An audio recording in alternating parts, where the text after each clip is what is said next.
There's no job in Manchester, is there? My voice was barely a whisper as I stared at the email on my laptop. Messages between Brian and someone named Maria filled the screen, exposing months of lies. It was all fake. My husband didn't answer. He just stood there in our empty living room. Empty, because we had sold everything for this so-called fresh start. His silence said more than words ever could. My name is Rachel Zegler, and until this moment, I thought I was getting ready for an exciting new chapter in Rochester as a financial analyst at Parker & Reed. I had worked hard for 11 years to build my career. But 4 months ago, Brian came home excited, telling me about an amazing job offer in Manchester. I didn't think twice about supporting him. That's what partners do, right? They believe in each other. So, I sold our house, my first home. I gave away the furniture I had carefully picked out. I even sold my grandmother's antique mirror, the only thing I had left of her, because Brian said we needed to travel light. Now I understood why he had pushed so hard for me to get rid of everything. How long? I asked, my voice stronger now, anger replacing the shock. How long have you been planning this with her? Brian shifted uncomfortably, his eyes flicking toward his packed suitcase by the door. Rachel, How long? 10 months, he finally admitted. Maria and it just happened. And then the plan just sort of evolved. Evolved? Like it was some natural thing to destroy his wife's life? I felt sick thinking about how carefully they must have planned this. They waited until I had sold everything, turned all our assets into cash, and left myself with nothing. The money's gone, isn't it? I asked, though I already knew the answer. I'm a financial analyst. I should have seen the signs, but love makes you blind. I trusted him completely. You'll land on your feet, Brian said, reaching for his suitcase. You always do. As he walked toward the door, something shifted inside me. He was right about one thing: I always find a way to move forward, and this time would be no different. As the door clicked shut behind him, I opened my laptop and started typing. Brian had no idea who he was messing with. Brian and I met 7 years ago at a financial technology conference in Rochester. I remember being impressed by his drive and ambition. He worked for a smaller firm, but had big dreams of reaching the top. What I didn't realize then was that his ambition would eventually destroy everything, including our marriage. Looking back, I see the warning signs I ignored. He always took more than he gave. When we got married, I had just received a big promotion at Parker & Reed. Instead of celebrating with me, Brian convinced me to use my bonus to help him start his own consulting business. It's an investment in our future, he said. I believed him. That was my first mistake, but not my last. For years, I supported his business, both financially and emotionally. When his first company failed, I worked extra hours to keep us afloat. When he wanted to try again, I took out a loan from my $500K to fund it. Each time, he swore things would be different. Each time, I believed him. My cousin Elizabeth tried to warn me last year. Rachel, she said during one of our coffee dates, don't you think it's strange that Brian never wants you involved in his business? You're literally a financial analyst. I defended him. He doesn't want to burden me, I said. Besides, he's my husband. I trust him. Trust. What a foolish word. The signs were all there. The late-night phone calls he took in the garage, the sudden business trips he couldn't explain, the way he started pushing me to sell my things months ago, saying we needed to simplify our lives. Now I knew the truth. I had nearly $500,000 from selling our house and another $300,000 from my retirement and investments. All of it turned into cash, just like Brian suggested, to make the move overseas easier. And now, all of it was gone, transferred to accounts I couldn't track. The irony wasn't lost on me. I spent my career analyzing financial patterns for big companies, spotting fraud and catching mistakes. Yet I couldn't, or wouldn't, see what was happening in my own home. As I sat in our empty rental house, surrounded by nothing but packed boxes and broken dreams, something inside me changed. I had been blind before, but now I saw everything clearly. And what I was about to do would make Brian regret ever underestimating me. My hands shook as I searched through Brian's old emails. Every message uncovered another piece of their plan. Maria wasn't just his mistress. She was a former client who had helped him pull this off. They had been planning for months, carefully pushing me to sell everything. The wife suspects nothing, Brian wrote to her 7 weeks ago. She's too busy planning our imaginary life in Manchester to notice anything else. Almost makes me feel bad for her. Almost. That word, almost. It made my stomach turn. I printed everything. My analyst mind kicked in, piecing it all together. While I was selling my house and giving up my life in Rochester, they were setting up their new one in Houston. With my money. The house they bought was in Maria's name. The deed was dated just 4 days ago. My phone buzzed. A text from Brian. I'm sorry it ended this way. I've left signed divorce papers with my lawyer. It's better for both of us to make this quick and clean. Quick and clean, like ripping off a bandage. Except he had taken everything, leaving me with nothing but an empty rental I couldn't afford. I grabbed my phone and dialed Parker and Reed. My hands were shaking. Ashley, my boss, answered on the second ring. I need help, I said, my voice breaking. I can't come to Manchester next month for the client meeting because there is no Manchester. Then I told her everything. There was a long silence before Ashley finally spoke. Rachel, listen to me carefully, Ashley said. What Brian and his partner did isn't just wrong. It's a crime. It's fraud. You need to call the police right now. Then call your bank. I'm texting you the number of a good lawyer. Use it. And Rachel, your job is safe. Take as much time as you need. Tears rolled down my cheeks, not from sadness, but from relief. At least one thing in my life was still solid. The next few hours were a blur of phone calls. To the police, the bank, and the lawyer. Each conversation made it clearer just how much damage Brian had done. But it was a call from my bank that finally broke me. Mrs. Zegler, the fraud representative, said gently, I'm afraid most of the transfers were authorized by you. Since you willingly moved the money, there's very little we can do. I hung up and looked around the empty house. Empty, because I had sold everything for a fresh start that never happened. In the fading afternoon light, I caught my reflection in the window. I barely recognized myself. But as I stared, something changed in my eyes. I wasn't just a woman Brian had betrayed. I was a financial analyst. I tracked money for a living. I had skills, contacts, and knowledge that Brian didn't think I would use against him. He thought he had broken me, but he had just made the biggest mistake of his life. For the next week, I worked from my cousin Elizabeth's guest room, turning it into something that looked like a detective's office. The walls were covered with printouts, bank statements, property records, email trails. Every night, I stayed up late, tracking the money Brian had stolen. You need to sleep, Elizabeth said one morning, handing me a cup of coffee. She looked at the dark circles under my eyes. You can't keep this up. I can't sleep, I said, scrolling through another bank statement. Not while they're living it up with my money in Houston. I had already traced the biggest transfer, $450,000. It had moved through 4 different banks before landing in an account under Maria's name. That money had bought their new house. They were probably decorating it right now, filling it with expensive furniture, while I slept on an air mattress. Then my lawyer, Betty Friedan, called.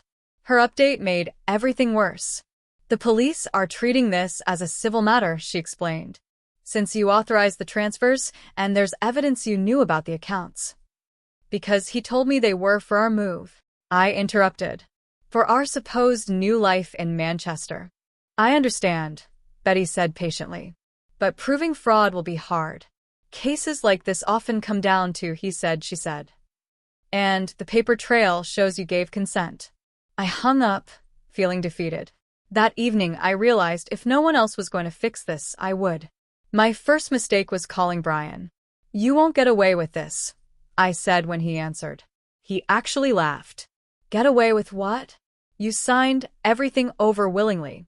Check the paperwork, Rachel. You're the financial expert, after all. I'll fight this, I warned. I'll take you to court. With what money? His voice was calm, confident. Face it, Rachel. It's over. Move on. Then he hung up. That's when I finally broke down. All the stress, anger, and humiliation hit me at once. I sat on the floor, surrounded by papers, sobbing. Elizabeth found me there. "I've lost everything," I whispered. "My home, my savings, my retirement. Everything I worked for, gone." She sat down next to me, picking up one of the bank statements. "Not everything," she said firmly. "You still have your skills, your intelligence, and you have me." She was right about one thing: I still had my skills. As I wiped my tears, an idea started to form. Brian had manipulated me personally, but professionally, I was still one of the best at what I did. At Parker and Reed, I had access to advanced financial tracking tools, ones that could trace money far better than personal bank searches ever could. The next morning, I called Ashley. "I need to take some vacation days," I said. "And I need a favor." I explained my plan. When I finished, there was a long silence. "You realize what you're asking, right?" she said. "Using company resources for personal matters is against policy." "I know," I said quietly. "But I also know how many times my work has saved this company millions. I've never asked for anything in return. Until now." Another pause. "You have 3 weeks of vacation time," she finally said. "What you do with that time is your business. Just be careful, Rachel. And don't do anything illegal." I hung up, feeling more alive than I had in days. Brian thought he had won, thought he had broken me. But he was about to learn a hard lesson: never underestimate a woman who knows how to follow the money. That night, I logged into Parker and Reed's financial tracking software after hours. It felt strange, but I pushed away my guilt. This wasn't just about the money anymore. It was about justice. The same programs I used every day to catch corporate fraud started revealing something unexpected about Brian and Maria's scheme. They got sloppy. Over breakfast, I told Elizabeth. They thought they covered their tracks, but they made rookie mistakes. "What kind of mistakes?" she asked, leaning forward. "Maria has been moving money between accounts, trying to hide the trail. But she's using a pattern, transferring funds every 4 days, always in specific amounts. The software spotted it right away." But that wasn't the biggest discovery. As I dug deeper, my heart started racing. Brian and Maria had been running a small Ponzi scheme through his consulting business. They had scammed at least 7 other people before targeting me. My hand shook as I read through the evidence: names, dates, amounts. It was all there. They used their charm to get people to invest, showed them fake profits for a few months, then disappeared with the money. I wasn't their first victim. I was just their biggest score yet. I called Betty right away.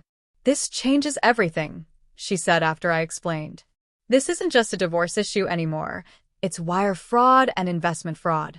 This is federal territory now." But I wasn't ready to go to the authorities yet. I needed more proof. And I had one more move to make first. I reached out to Kevin, an old college friend who worked at the bank where Maria had just opened her newest account. Over coffee, I showed him what I had found. "Jesus, Rachel," he said, looking through the documents. "This is serious." "I know," I said. "That's why I need your help." What happened next was like watching dominoes fall. Kevin flagged Maria's account for suspicious activity. This triggered an automatic freeze, right as they were closing on another investment property. The timing couldn't have been better. A few hours later, my phone buzzed with a text from an unknown number. "What did you do?" It was Maria. Her first sign of panic. I didn't reply. Instead, I forwarded all my evidence to the other victims I had found. One by one, they started coming forward, each with their own story of betrayal. That evening, Ashley called me. "Rachel, we've been contacted by the FBI about some unusual transactions you flagged in our system." I took a deep breath. "I can explain everything." "No need," she said. "I already told them you had my approval to use the software. They want to meet with you tomorrow." That night, I sat in Elizabeth's guest room, staring at my laptop. I had one last move to make, one I had been saving. Brian had made a critical mistake. He had been using the same password for everything since college, including his email. With a few keystrokes, I was in. I logged into Brian's email, and there it was, every message with Maria, every plan they had made, every lie they had told. I downloaded everything, my finger hovering over the forward button. With one click, I could send it all to his entire professional network. I thought about how he had laughed on the phone, so sure he had won. The old Rachel might have hesitated, might have shown mercy. But I wasn't her anymore. I clicked send. The response was immediate and devastating. Within hours, Brian's professional world collapsed. His clients, colleagues, and business partners all received proof of his fraud. His phone must have been blowing up with messages because he finally broke his silence. "You've ruined me," he texted. "Are you happy now?" I stared at his message, feeling nothing but cold determination. "No, Brian. I'm just getting started." The FBI meeting. The next morning, I sat in a sterile conference room with two Ryans, going through everything I had uncovered. They listened carefully, taking notes. "This isn't just one isolated case," Ryan Gosling finally said. "This looks like a well-organized criminal operation." I handed them my final piece of evidence, a spreadsheet tracking every transaction, every victim, every stolen dollar. They thought they could hide their trail, I said, but money always leaves footprints, if you know where to look. That's when things took an unexpected turn. Ryan Gosling slid a file across the table. "We've been watching Mary Mauser, Maria, for the past year," he said. "She's been involved in similar scams in 3 other states." My heart stopped. "What?" "She's a professional con artist, Mrs. Zegler. And your husband? He wasn't just her partner. He may have been her victim, too." I felt the room spin slightly. Had Maria manipulated him the same way they had manipulated me? Before I could even process this, my phone buzzed. A message from Kevin. "Maria is at the bank right now, trying to empty the frozen accounts. She's making a scene." I excused myself and called him immediately. "She's threatening legal action," Kevin explained. "She brought a lawyer and says she'll sue the bank for freezing her accounts." "Do not release anything," I insisted. "The FBI is involved now." "There's more," Kevin said, his voice tense. "She's claiming the money was a legitimate business investment. She has documents with your signature on them." My blood ran cold. I remembered the stack of papers Brian had given me months ago for our supposed move to Manchester. Those signatures, those were obtained under false pretenses. "I understand," I said. "But this makes things more complicated legally." I rushed back into the conference room just as the FBI Ryans were getting ready to leave. "Maria is at Meridian Bank right now," I blurted out. "She's trying to get into the accounts." The Ryans exchanged glances. "Mrs. Zegler," Ryan Gosling said carefully, "you need to understand something. If you've done anything that could be considered illegal—" "Everything I did was legal," I interrupted. "I just followed the money. That's my job." But as they hurried out, a knot tightened in my stomach. Had I gone too far? Had my need for revenge made me careless? I pulled out my phone and called Betty, my lawyer. As it rang, another message popped up from Brian. "You have no idea what you've started. Maria isn't who you think she is. We're both in danger now." For the first time since this began, I felt a flicker of fear. What had I actually uncovered? A risky decision. I had to talk to Brian. After a sleepless night thinking through my options, I made the decision. If Maria was really as dangerous as the FBI claimed, I needed to know everything. Elizabeth thought I was crazy. "He'll just manipulate you again," she warned. But I wasn't the same woman who had blindly trusted him before. I arranged to meet Brian at a coffee shop near Elizabeth's house, making sure it was public and crowded. When he walked in, I barely recognized him. The confidence was gone. He looked haunted, nervous. "Maria's gone," he said as he sat down. "She took everything she could before the accounts were frozen. Even a house is sold." "How does it feel?" I asked coldly. "Being the one left with nothing?"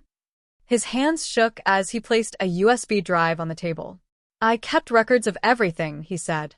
"Every transaction, every conversation, every scam she planned. I thought I could use it as protection. But she was always 10 steps ahead." I stared at the drive, then at the man I once loved.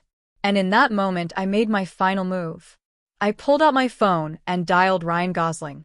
Brian watched, his face turning pale. "I have everything you need," I said into the phone. "And a witness who's ready to testify." Brian's shoulders slumped. He knew it was over. Maria might have escaped with some money, but she had lost her partner and her cover. As for Brian, he was about to learn that betrayal comes with consequences. And the fallout came faster than anyone expected. With Brian's testimony and the evidence I had gathered, the FBI tracked Maria to New York. They arrested her as she tried to board a flight to the Jamaica. She had accounts spread across 5 states and had been scamming people for 7 years. Brian, in exchange for helping the FBI, got a lighter sentence, 6 years instead of 15. I went to their court hearings, sitting quietly in the back as I watched them both being led away in handcuffs. I didn't feel happy. I didn't feel sad. Just closure. After the trial, Ryan Gosling told me, "The money will be recovered and returned to the victims. It'll take time, but you should get most of yours back." But I had already moved on. Parker and Reed promoted me to head of their new fraud detection unit, based on the work I had done uncovering Maria's scam. I bought a small house in a quiet neighborhood. Nothing fancy. But this time it was mine. Truly mine. On a sunny Wednesday, Elizabeth helped me move in. She arranged furniture and hung pictures while I unpacked a box of books. "You know what's funny?" I said. "Brian always told me I was too trusting. Too naive. Turns out, I just trusted the wrong people." "And now?" Elizabeth asked. I smiled, thinking of my new team at work, the other victims I had helped, and the life I had built from nothing. "Now, I trust myself. And that's enough." That evening, I stood in my new kitchen, looking at my reflection in the window. The woman staring back at me was stronger, wiser, and finally completely free.